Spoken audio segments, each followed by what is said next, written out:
Hi everyone! So regarding sa tong last post about sa saging siyang silingan, no, which niabot na 143,000 views sa TikTok, char.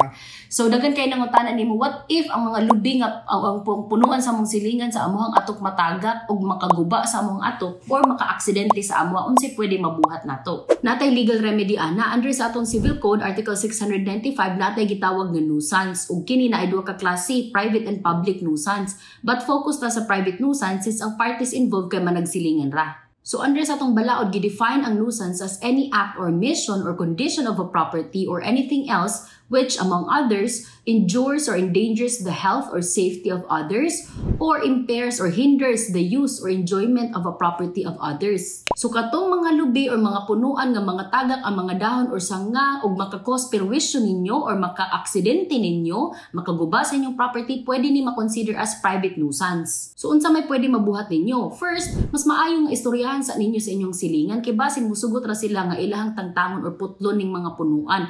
Pero kung di mo sugot, ilisin na lang inyong silingan, char. Bitaw, kung di mo magkasinabot sa iyong silingan, naatay legal remedy ana under Article 705 and 706 of the Civil Code which allows the private individual to abate the private nuisance without any judicial order. Pasabot, pwede ninyo putlon, pwede ninyo tangtangon katong mga punuan nga makahatag perwisyo or makaaksidente ninyo.